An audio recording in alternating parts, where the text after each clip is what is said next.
सृष्टि बचपन से ही दिखने में सुंदर नहीं थी, लेकिन अमीर बाप की बेटी सृष्टि पर उसकी माँ जान छिड़कती। मेरी बेटी कितनी प्यारी है, भगवान सबको सृष्टि जैसी बेटी दे।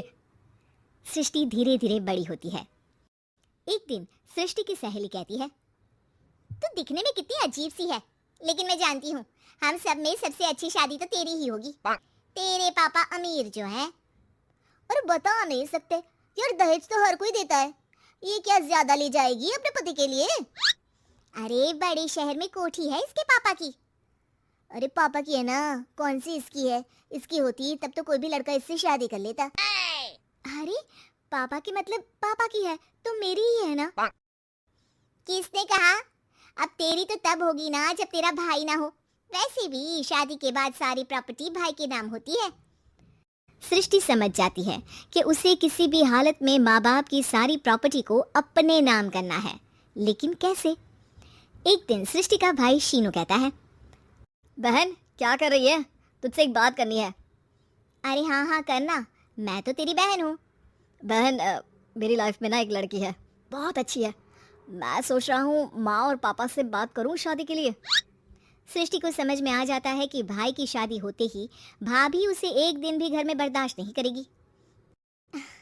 क्या बात है भाई, बताना कौन है वो? यार वो बहुत अच्छी लड़की है, पढ़ी लिखी है, मेरे साथ जॉब भी करती है। बस एक प्रॉब्लम है। हाँ प्रॉब्लम? क्या प्रॉब्लम है भाई? यार वो शादीशुदा है, लेकिन उसके पति ने उसे सिर्फ इसलिए छोड़ दिया क्योंकि उसके माँ बाप दहेज नहीं दे पाए। सृष्टि ये सुनकर न जाने क्यों खुश हो जाती है। अरे भाई तो क्या हुआ, लड़की तुझे तो पसंद है ना। शीनू को लगता है कि बहन उसे समझ रही है। वो इस बात से अनजान होता है कि उसकी बहन की मंशा पूरा घर हड़पने की है।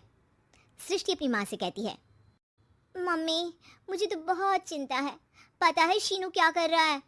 अरे क्या कर रहा है, वो तो काम पर जाता है और वापस घर आता है।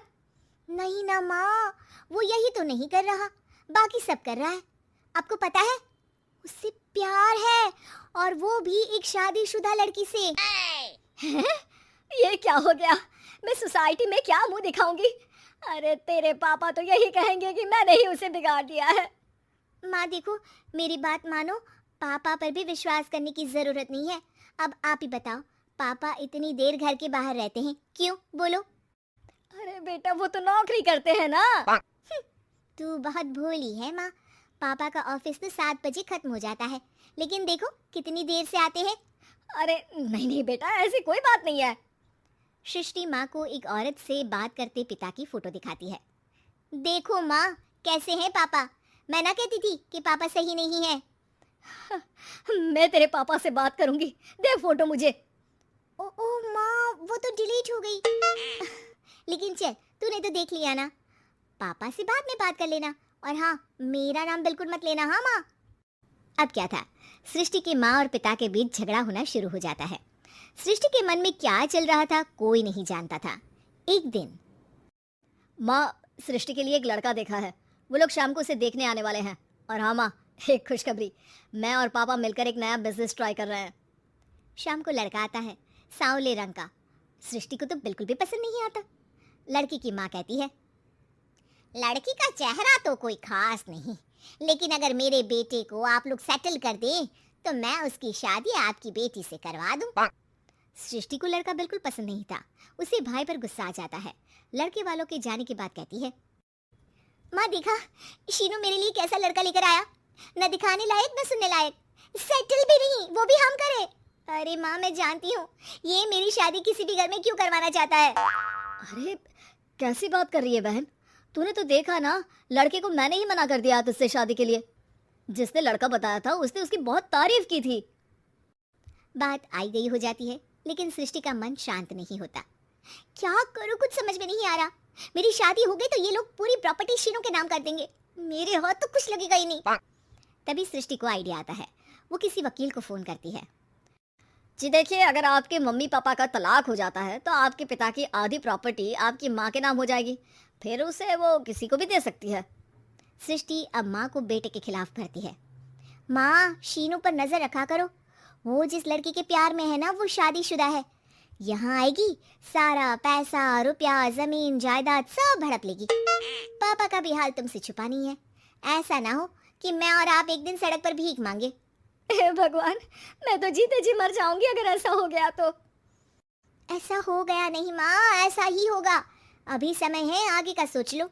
मैं तो कहती हूँ पापा से आधी प्रॉपर्टी लेकर अलग हो जाओ। पापा की आधी प्रॉपर्टी भी हम लोगों को अगर मिल जाती है ना, तो अगले 7 जन्म सफल समझो। बेचारी माँ बेटी के कहने पर पति से तलाक लेकर अलग हो जाती है। सृष्टि अब पैसों से गाड़ी और अपने दूसरे महंगे शौक पूरे करने लगी। उसके दोस्त भी उसके पैसे इस्तेमाल करते। सृष्टि, कल तुम कहाँ थी?